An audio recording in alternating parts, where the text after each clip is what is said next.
अचलपुर में राष्ट्रीय अमन समिति के बैनर तले राष्ट्रपति को इजराइल के खिलाफ एसडीएम के मार्फत निवेदन सौंपा गया। पिछले कई वर्षों से इजराइल द्वारा गाजा फिलिस्तीन पर हमले किए जा रहे हैं, लेकिन अब इन हमलों में बेगुनाह फिलिस्तीनी लोगों पर बमबारी की जा रही है। वही संयुक्त राष्ट्र मुख्य दर्शक बना हुआ है। झापन में कहा गया कि युद्ध नियमों की धज्जियां उड़ाई जा रही हैं। संयुक्त राष्ट्र उसकी स्थिति उस पति की जैसी हो गई है जिसकी पत्नी वेश्यावृत्ति कर रही हो और उसे रोकने पाने का साहस न जुटा पा रहा हो। आज इजराइल का निषेध पूरी दुनिया में हो रहा है, यहां तक कि अमेरिका और इजराइल में गैरतमंद लोग निषेध कर रहे हैं। अचलपुर में आज उपविभागीय अधिकारी कार्यालय पर राष्ट्रीय अमन समिति के बैनर तले विभिन्न संगठनों ने झापन देकर मांग की है कि इजराइल फिलिस्तीन की जगह खाली करे और हमले बंद करे। एसडीएम को निवेदन देते समय काजी ए शहर सैयद ग्यासुद्दीन साहब, अब्दुल कबीर हनफी साहब, मौलाना मसूद चिश्ती, मो यूसुफ साहब, अबुल हसन साहब, सतीश इंगोले, मोसाजिद फुलारी, काजी गाजी, डॉक्टर मोहम्मद अनीस, हाजी इरफान, जमील सर, संतोष कौतिक्कर, काजी सैयद सैफुल बारी, अमजद अली, मोहम्मद खालिक एवं अहले सुन्नत अचलपुर, अहले सुन्नत परतवाड़ा, जमाते इस्लामी अचलपुर परतवाड़ा, शिया पंथ, तबलीगी जमात अचलपुर के प्रतिनिधि मौजूद थे। इस तरह की खबरों के लिए हमारे गाजी न्यूज़ 24 को अभी सब्सक्राइब करें और अपने दोस्तों में शेयर करें ताकि आपको मिल सके ताज़ा खबरें। धन्यवाद। तो आइए राष्ट्रीय अमन समिति ने क्या कहा। पूर्ण प्रशंसा एकमात्र पूजनीय अल्लाह के लिए, अल्लाह की बरकतें और रहमतें उसके आखिरी पैगंबर हज़रत मोहम्मद सल्लल्लाहु ताला अलैहि वसल्लम और आपकी आले पाक के लिए, और परलोक का आराम केवल उन लोगों के लिए जो अल्लाह के फरमाबरदार ओबीडियंट आदेशों का पालन करने वाले होते हैं।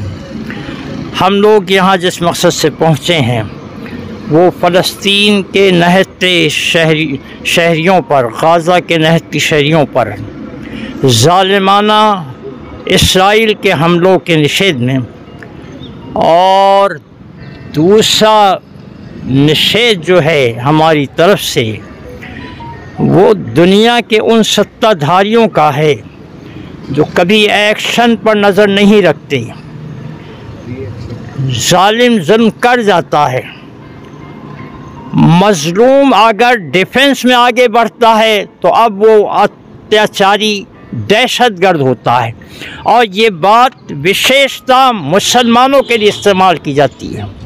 जब टकराव होता है तो एकदम उन्हें आतंकवाद बता दिया जाता है, आतंकवादी। उसके बाद फिर सोचते हैं और धीरे धीरे फिर ख्याल का इजहार करते हैं। मैं अपनी बात के सबूत में इराक़ की बात पेश करूं। आज अमेरिका के बड़े बड़े मुबस्सिरीन ये कहते हैं कि सद्दाम पर झूठा इल्ज़ाम था और झूठे इल्ज़ाम के तहत उसको कत्ल किया गया, तहस नहस किया गया। अब क्या है, आप लोग मुझसे ज़्यादा मालूमात रखते हैं कि यहाँ इसराइल के हमले के बाद, इसराइल के जुल्म के बाद जो बज़ाहिर हमास के जवाब में उसने किया है, यूएनओ की हालत क्या हो गई है। हमने बीएड में पढ़ा है, बच्चों को पढ़ाने के लिए उदाहरण इस्तेमाल किया जाए। अब मैं यहाँ उदाहरण इस्तेमाल करता हूँ कि यूएनओ तमाम मुल्कों के ऊपर सरपरस्त है और किसी पर कोई जुल्म ना करे, उसके मकासद में एक मकसद है। और 1900 में 20 साल वज़ा कर देता हूँ जब से वो आके बसे हैं इसराइल, अब बसाए गए। 66 से मुसलसिल जो जुल्म कर रहा है, यूएनओ का काम क्या है अब तक। अब कुछ तरफदारी में बयानात हो रहे हैं तो वो बेचारी के बयानात ऐसे लगते हैं जैसे एक रान की सिफत बीवी कोई हो और वो अपने शौहर को कोई अहमियत न देती हो और कई अपने दोस्तों से वाबस्ता हो, पैसे कमा रही हो, वैश्या बन गई हो। वो हाल हो गया है मियाँ। यूएनओ का। और इसमें मैं आखिरी बात, क्योंकि मेरे साथी बहुत सारे यहाँ मौजूद हैं और पता नहीं बाद में फिर मौका लेना अच्छा नहीं, मैं अपने हिंदू शहरियों का तहे दिल से शुक्रगुजार हूँ कि ये हमारे बोले बग़ैर आज खुद अत्याचार के ख़िलाफ़ फ़लस्तीनियों की तरफदारी में यहाँ मौजूद हैं। आखिरी बात जो मैं बोलने जा रहा हूँ वो ये है कि यहूदियों का कत्ले आम जब हिटलर ने किया, नरसंहार किया, और उसने कुछ यहूदियों को छोड़ दिया। पूछा गया कि इनको क्यों छोड़ दिया है? कहा इसलिए कि बाद के आने वाले लोग इनसे तजुर्बा उठाएं और ये बात पाएं कि मैंने क्यों इनको कत्ल किया है। आज उसकी बात सच साबित हुई।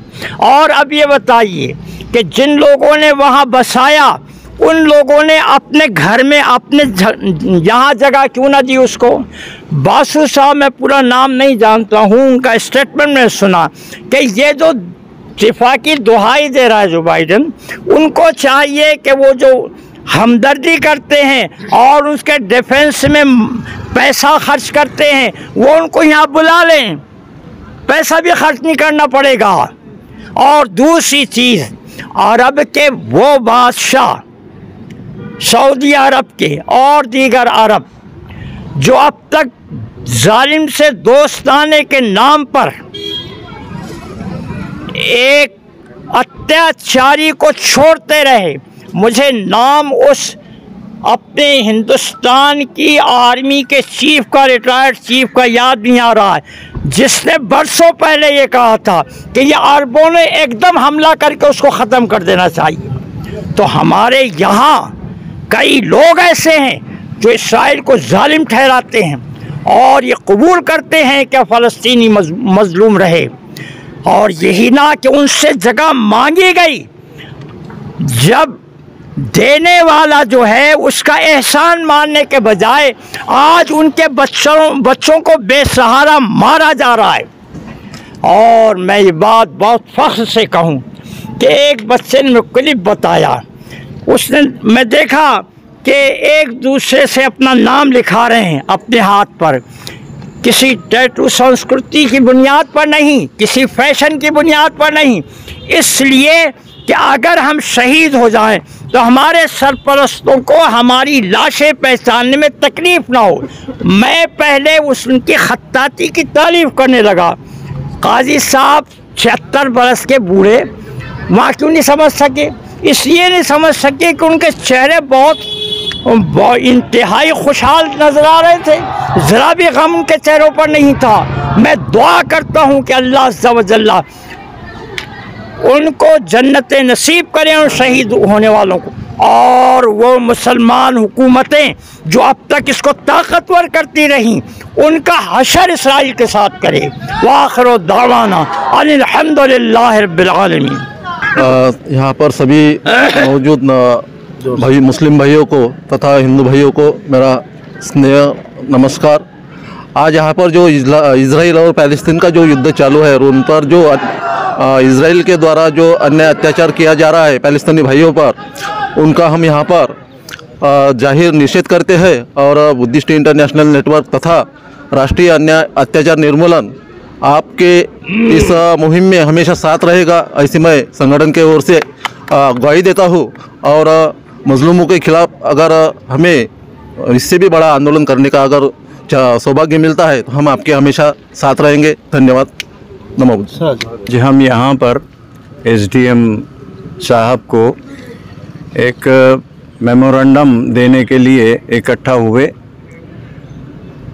ये मेमोरेंडम राष्ट्रीय अमन समिति अचलपुर की ओर से दिया गया, जिसमें न सिर्फ ये कि तमाम जितनी संगठनें हैं, मुस्लिम संगठनें, उन तमाम के रिप्रेजेंटेटिव्स मौजूद रहे, बल्कि अभी हमारे एक साथी बामसेफ की एक विंग के ज़िम्मेदार ने भी इसमें शिरकत की है। तो असल में हमारे यहाँ आने का उद्देश्य जो है वो हमारी हुकूमत को ये याद दिलाना है कि हमारी जो फॉरेन पॉलिसी है, उस पॉलिसी के तहत हमें फ़िलिस्तीन के लिए एक आज़ादाना और ख़ुद मुख्ताराना रियासत के क़याम की हिमायत करनी है। ये हमारी फ़ॉरेन पॉलिसी है जिस पर अटल बिहारी वाजपेयी साहब तक सब कायम रहे, और आज भी हमारी जो फ़ॉरेन पॉलिसी है उसका जो ऑफिशियल वो किया गया है, पब्लिश किया गया है, तो वो यही है कि हमको पैलेस्टाइन के साथ खड़ा होना है और हम उनकी हिमायत करते हैं। वो जो आज जुल्म का, बर्बरियत का शिकार बन रहे हैं, और यूँ समझ लीजिए कि एक कत्लेआम है जिसका सिलसिला जारी है, और ये सब कुछ इस्राईल की तरफ से हो रहा है। ये कोई ऐसा अमल नहीं है या ऐसा कोई काम नहीं है कि जिस पर खामोश रहा जाए। सारी दुनिया के हर उस इंसान की आंखों से आंसू जारी हैं जो अपने सीने में हमदर्द दिल रखता है, जो समझता है कि वो वाकई एक इंसान है, और इंसान होने के नाते वो अपने आप को बिल्कुल विवश महसूस करता है, मजबूर है वो, लेकिन उसका मन सब कुछ वो मज़लूम फ़लस्तीनियों के साथ है। आज हम देख रहे हैं सोशल मीडिया पर पूरी दुनिया में सारे ही लोग जो हैं वो इस्राईल के जुल्म और उसकी बर्बरियत और उसके अत्याचार के ख़िलाफ़ आवाज़ बुलंद कर रहे हैं।